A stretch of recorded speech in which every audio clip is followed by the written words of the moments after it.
That's right, everyone. It is time to install the alarm and the balance and hairspring and all that, and hopefully get this movement completely reassembled by the end of this video. How long that might take, probably under 20 minutes, but I will see. And what else is there to do? Oh yeah, about the dial. So, where is it? It's over there. Let's grab it. Dial and hands. Is everything here? Where's the minute hand? There is the minute hand. Yeah. The dial. Now, what I'm going to do is, from now on, I'm going to scan these dials like this and upload them to the Vintage Alarm Clock Club server on Discord, about which there is a video on my channel, so they can be freely accessed. But I'm going to ask you guys, because this Woody here has gone a bit strange. He's usually red and white, but this one here has faded so much that he's sort of tan coloured all over. Now, I don't know whether it'll be worth printing out another one off a better dial in his original colours to replace this one, because it just doesn't look right, you know. However, the dial itself is sort of faded already because the tree's blue for some reason, and they're both faded. Now the only one I can really replace is Woody, because the luminous numbers and stuff, and I just won't be able to create a dial as good as this. But the Woody I might be able to replace, so I'll be interested to hear your opinions, because I usually don't replace anything, I usually leave it original. But I'm just thinking, would it actually be a good idea to print off another Woody and replace this one, because it's faded? I'd like to hear your opinions on that. If you have no opinion, don't worry. But I will probably go ahead. If no one says anything, then I'll go ahead and use the original one. But if someone actually says, actually, you know what, try and, let's see what a replacement would look like. I've also re-luminised this hand because the paint fell out of it. What a shocker that was. With my luminous paint in a bottle. But yeah, I'm going to carry on reassembling this. So what I'm going to do is I'm going to give this a test wind, just to keep the springs a little bit more compact, so they're not all over the place. And also to make sure power is getting to the, what's the name? Escapement. It's a very unpleasant clock to wind up, this. It just feels cheap. So, is it doing the thing? That's interesting. I don't know if it is. Right. So what usually happens, I'll wind up a little bit more actually because it doesn't look very wound up. Almost full. What usually happens is when it's reassembled and it's wound up, the power can get to the escapement properly.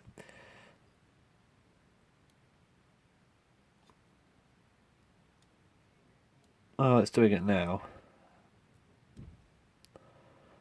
I'll give it an oil now actually and see if it improved the situation.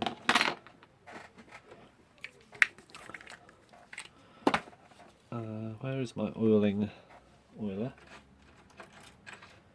Probably inside a thing somewhere. Ah, there are the other tweezers. I'll use this screwdriver to oil with. Little screwdriver. Alright.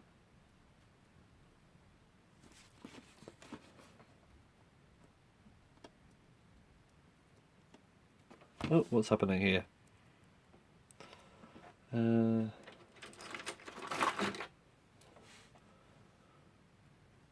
that up. There we go. Yeah, you've seen me oil quite a few of these before, so probably just cut to the chase and end it, and then get back to you when I have oiled it, because it's a time-consuming process, somewhat. So oiling that seemed to have improved the situation quite a fair bit actually, because it seems much more willing to tick. like that. So I can just focus the camera again, like that. Yeah, what's next? That's it. Alarm and hairspring and balance. So what I'll probably do is actually do the alarm first, because I usually do the hairspring first, because then I know if it's properly working before I waste my time doing the alarm. However, because I'm pretty confident this will work, and if the only other problem will be with the hairspring itself, I'll do the alarm first, because the hairspring will take quite a while to dry, and then I'll end this video with this being painted on. So, alarm. I'll undo this winder. Like that. And just like a normal Westclox 66, this one has a bell here. So you take this one off, this one or this one, or both, and there is a bell, which I have not made any more efforts to try and sort out, because it seemed to do it like, you know, there's not really a point to doing that. And why is this not wanting to... Oh no, it is, it's fine. But then on top of the bell is our trusty trip spring, which I might give a bit more flex to, like that, because you can always adjust this stuff. And yeah, the trip spring traditionally goes on top of the bell like that, so I'm just doing that. I can't remember exactly what it was like on this alarm clock in particular, because I do not have the video saved, and it's on YouTube, and I'm doing this from my phone camera, so I can't see it right now. I probably should have watched it beforehand, but I think nobody got time for that.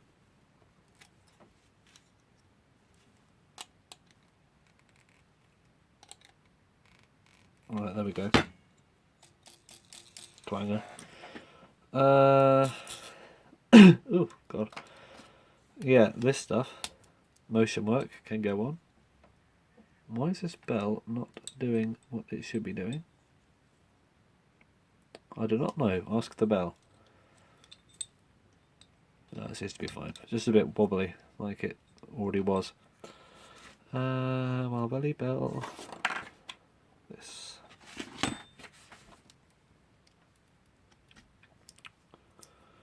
Now this red wheel actually fell off, so I tried to hammer it back on again, and I think it's worked out pretty well. Yeah, that's alright. So, now for washer time. And this is bent, which it probably should not be, so I'll unbend it. I think the bending was a result of me taking the knob off. There we go.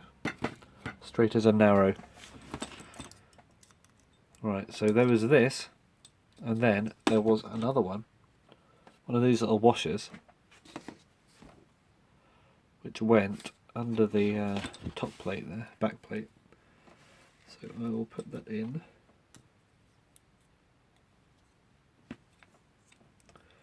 Which is difficult, but it can be done, because I've just done it to prove that it can be done. This can go on. Oh, and that's interesting. The this is great, by the way. The hour pipe here and the alarm do not overlap, so this one can be put on afterwards, which makes it a lot easier because it keeps dropping off on a normal 66, and it's a bit annoying. So now this is in, we have another one like that. Then we have a spring, which is our alarm tension spring, and then we have our knob. And I will be hammering this on, and I realise this will be subject to a bit of force, so I'll try and be delicate but also ruthless at the same time. So, the knobs are on, and it took quite a thump to get this alarm on, because it was originally slipping, so I gave it a massive final whack, and finally it is now not turning with the time, which is what we want. I mean, it is doing what we want, rather. So, I think it is hairspring time. This goes before the dial, so don't forget that. So we've got a hairspring with the pointy points on it. Now to get it inside. Just everyone's favourite bit.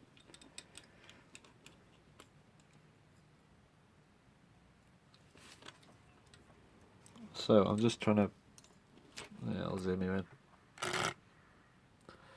Can you see what's going on?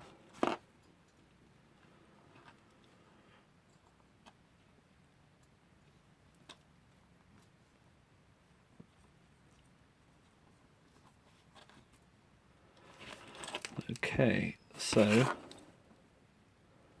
now to get past its overbanked state, I will... Aha, that requires some threading, okay. I shall be threading the hairspring through the regulator, like so.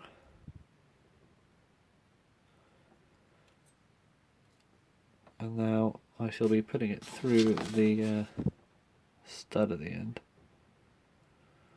like that, until it's met the point with a little bit of red on it, which I didn't scrape off. Probably the best that I didn't do that, so that's pretty good. And then finally we shall get our paint, which I will need to find, so one sec. So I can't find the one I usually use, so I've just had to borrow this one for a sec. Quick drying nail colour, like that. So I shall put this here.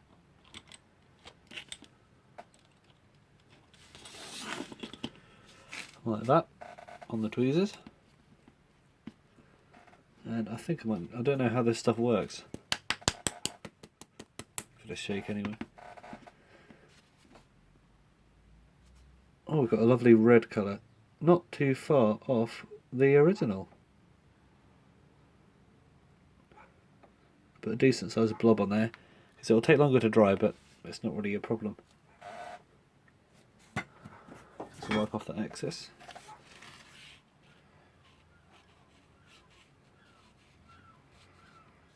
Like that. And I shall leave this to dry. It looks a bit like I bled on it, so that hopefully YouTube doesn't say, oh, blood warning. Because that's not blood, don't worry. And then after this we should be okay to reassemble it, if it all goes to plan. So yeah, thanks for watching this video, and hopefully you will see the next video, if there is one. Let's hope there is.